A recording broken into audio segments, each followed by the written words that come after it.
하나님 말씀 마태복음 17장 1절부터 8절까지 다 같이 읽겠습니다. 엿새 후에 예수께서 베드로와 야고보와 그 형제 요한을 데리시고 따로 높은 산에 올라가셨더니 저희 앞에서 변형되사 그 얼굴이 해같이 빛나며 옷이 빛과 같이 희어졌더라.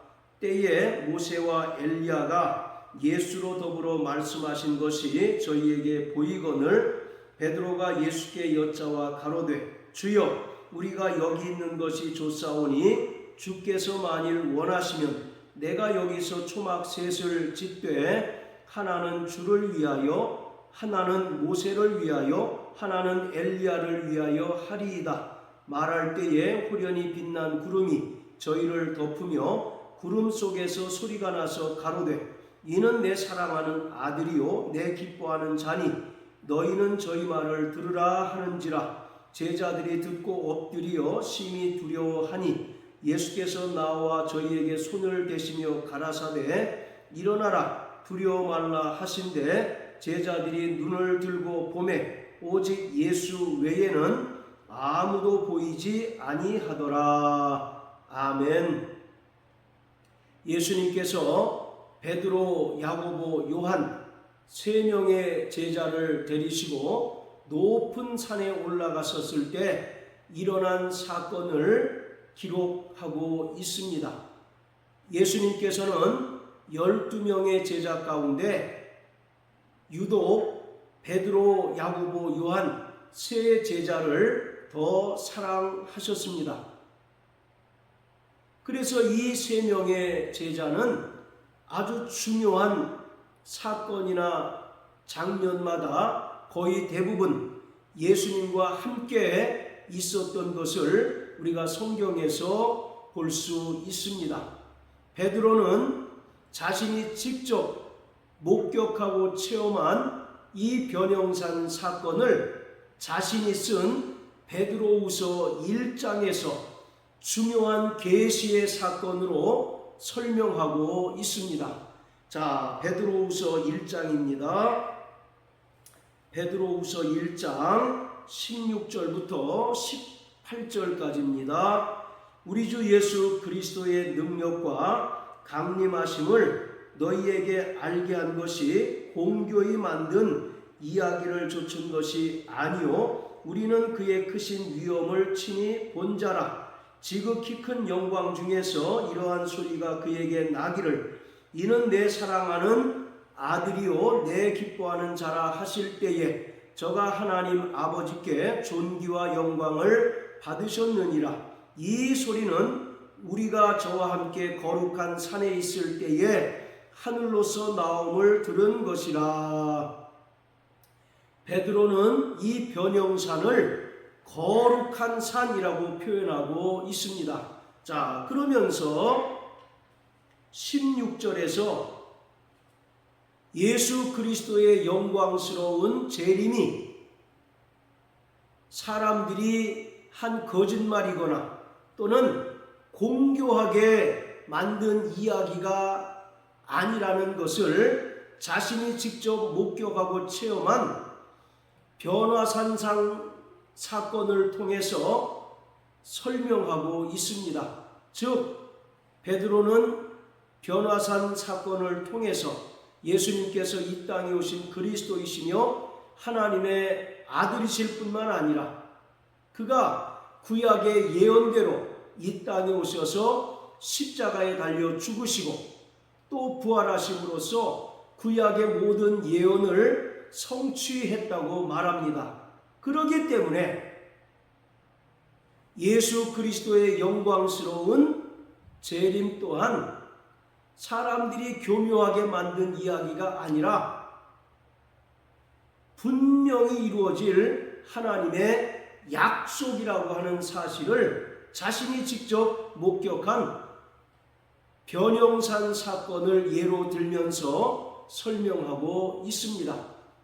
자, 마태복음 17장 2절에서 예수님께서 제자들 앞에서 그 모습이 변형되셨습니다. 그 얼굴이 해같이 빛나고 옷이 빛과 같이 희어졌습니다.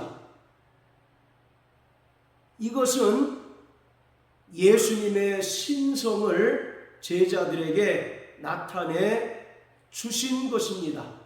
비록 예수님께서 이 땅에 사람들이 흠모할 만한 고운 모양과 풍채가 없는 사람으로 오셨지만 그는 근본 영원전부터 하나님 아버지와 함께 계셨던 하나님 아들이시며 또 하나님이라는 사실을 이 변형된 모습을 통해서 제자들에게 보여주셨습니다. 그리고 5절에서도 이는 내 사랑하는 아들이요 내 기뻐하는 자니 너희는 저의 말을 들으라는 소리가 구름 속에서 들렸습니다. 이것은 마태복음 3장에서 예수님께서 요한으로부터 침례를 받으신 후에 물에서 올라오실 때 들렸던 그 소리와 동일한 것으로서 이 역시 예수님께서 이 땅에 오신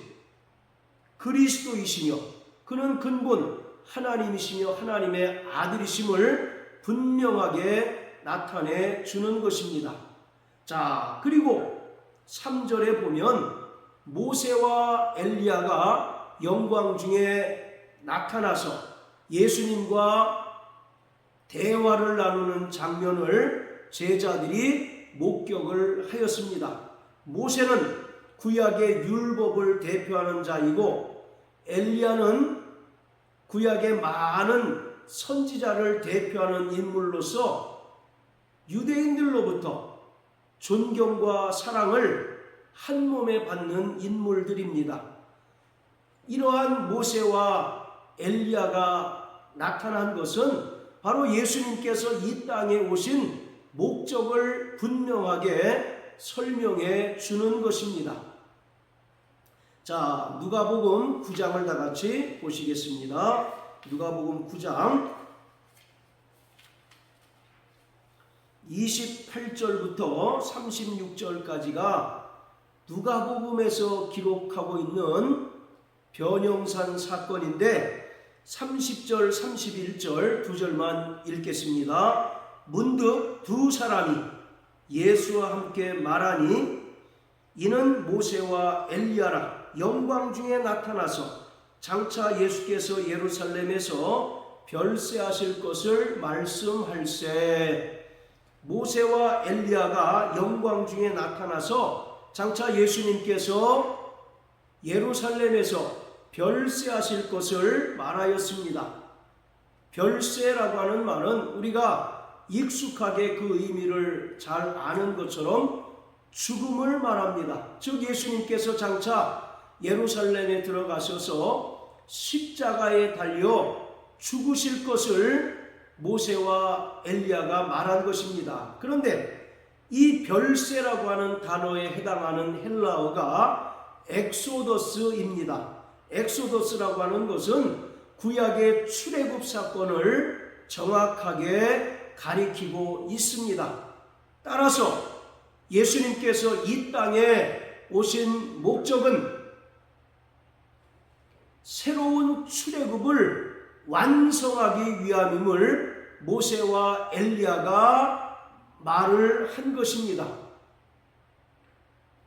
예수님께서 이 땅에 사람으로 오셔서 친히 십자가에 달려 죽으심으로써 그 흘리신 피로 인간의 모든 죄를 대속하시고 또 죽은 자 가운데서 3일 만에 다시 살아나심으로써 세상 임금인 마귀를 심판하시고 또 마귀의 사망 권세를 깨뜨리심으로써 마귀 아래 속하여 죄의 종 노릇하는 인간들을 구원하실 터인데 그것을 누가복음에서는 바로 별세, 즉 새로운 출애굽이라고 표현하고 있습니다.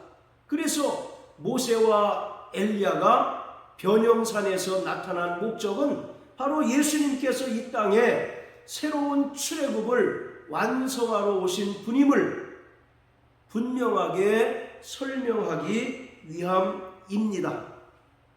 자, 이 모세와 엘리야는 여러 공통점이 있습니다.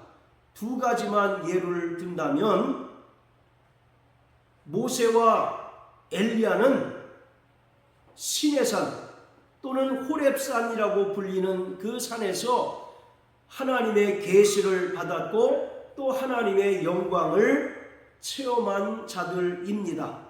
성경에서 산은 종종 하나님으로부터 계시를 받는 장소로 사용이 됩니다. 그래서 구약의 대표적인 산을 들면 시내산 곧 호렙산이 있습니다. 바로 이 시내산 또는 호렙산에서 모세가 출애굽기 3장에 기록된 것처럼 여호와라고 하는 하나님의 이름을 계시받고 또 하나님의 영광을 그가 직접 체험을 하게 됩니다. 그래서 구약에 나타난 시내산은 하나님께서 이스라엘 백성과 옛 언약을 체결한 장소로서 옛 언약을 상징합니다. 반면에 신약의 대표적인 산은 바로 시온산인데, 시온산은 예루살렘에 있는 산으로서 예수님께서 십자가에 달려 죽으신 산입니다. 예수님께서는 시온산에서 십자가에 달려 죽으시고 또 그 피를 흘리사 그 피로써 새 언약을 체결해 주셨습니다. 그래서 구약의 시내산은 옛 언약을 상징하고 또 신약의 시온산은 바로 예수님께서 피로 세우신 새 언약을 상징합니다.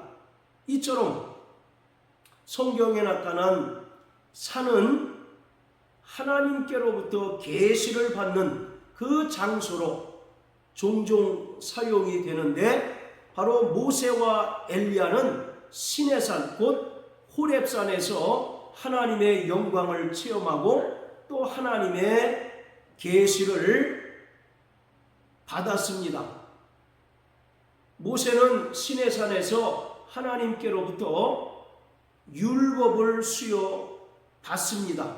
그리고 시내산에서 여호와라고 하는 하나님의 이름을 계시받았습니다. 그리고 엘리야는 호렙산, 시온산이라고 불리는 이 호렙산에서 열왕기상 19장에 기록된 것처럼 하나님께로부터 계시의 말씀을 받게 됩니다. 그래서 베드로 역시 이 변형상을 베드로후서 1장 18절에서 거룩한 산이라고 표현하고 있습니다. 이곳에서 베드로는 하나님의 영광을 보았고 또 하늘에서 들리는 이는 내 사랑하는 아들이요 내 기뻐하는 자라는 하나님 아버지의 음성을 들은 장소이기에 바로 거룩한 산이라고 표현하고 있습니다. 자, 그리고 모세와 엘리야의 또 하나의 특징은 이들이 죽음을 맛보지 않고 승천한 인물입니다. 우리는 창세기 5장에 나오는 에녹과 엘리야가 죽음을 보지 않고 하늘로 승천했다는 것을 익히 알고 있습니다. 열왕기하 2장에 보면 엘리야가 회리바람을 타고 승천을 합니다. 그런데 모세 또한 죽음을 보지 않고 승천했다는 것을 우리는 잘 알지 못하였습니다. 자, 신명기 34장을 다 같이 보시겠습니다. 신명기 34장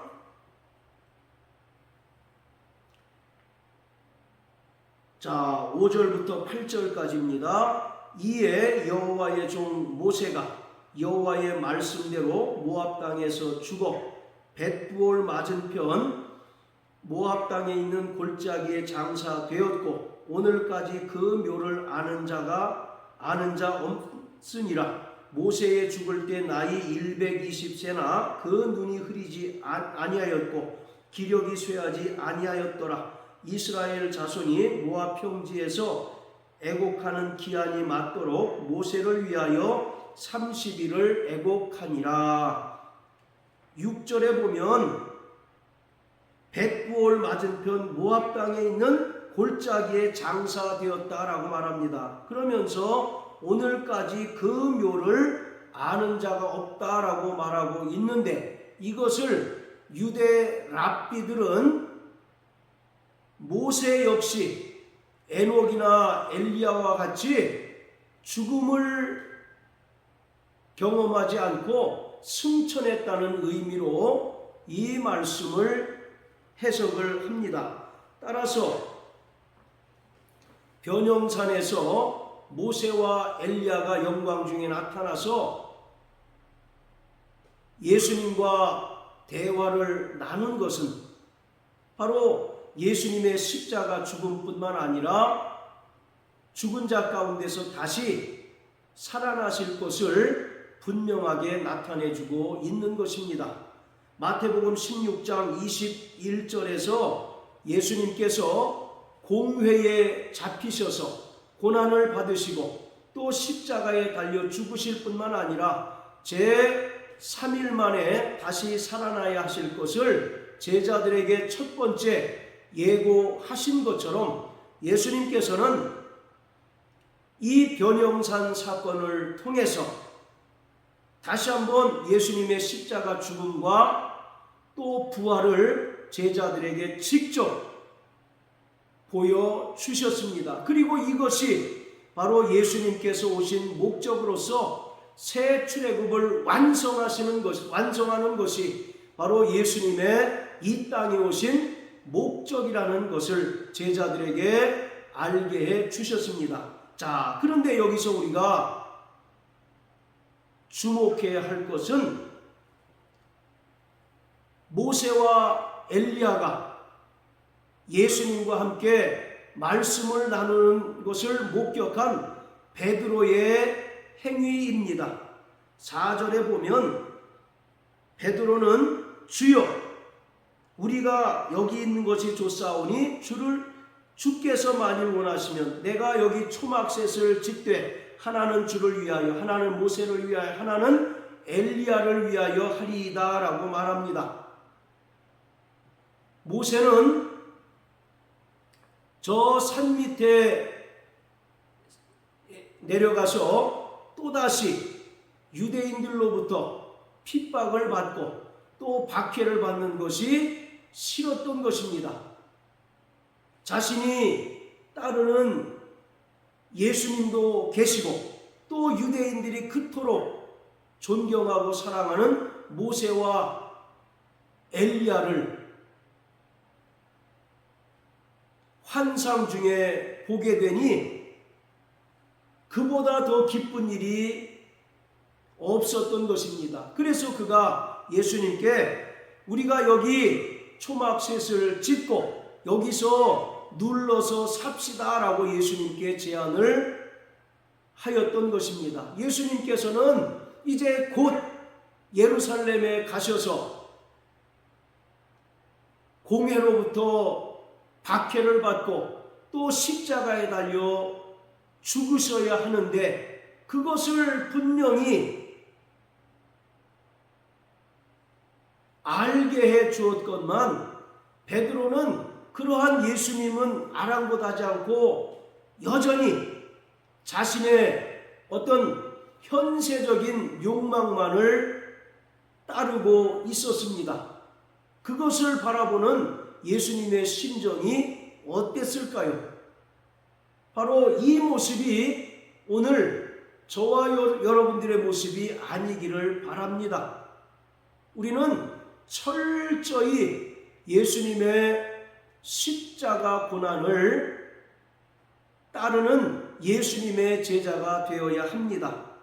예수님께서 16장 24절에서 나를 따라오려거든 자기를 부인하고 자기 십자가를 지고 나를 쫓아야 한다라고 말씀하신 것이 불과 얼마 전인데도, 그리고 또 예수님께서 이 변형산 사건을 통하여 분명히 예수님의 십자가 죽음과 부활을 알게 해 주셨건만 그런 것에는 아랑곳하지 않고 자신의 어떤 현세적인 욕망이나 현세적인 그런 욕구를 충족하려는 그 제자들의 불신앙을 우리는 보고 있습니다.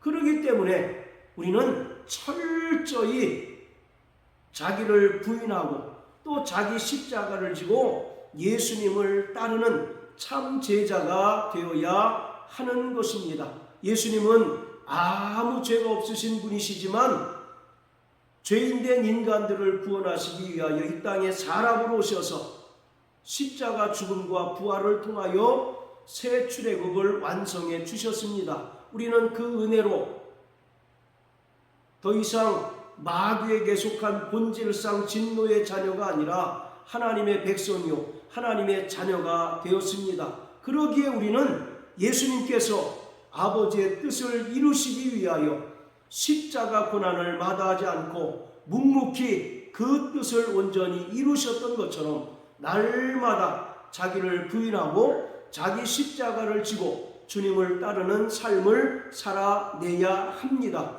이러한 삶을 살아가는 저와 여러분들 되시길 예수님 이름으로 축복합니다. 할렐루야.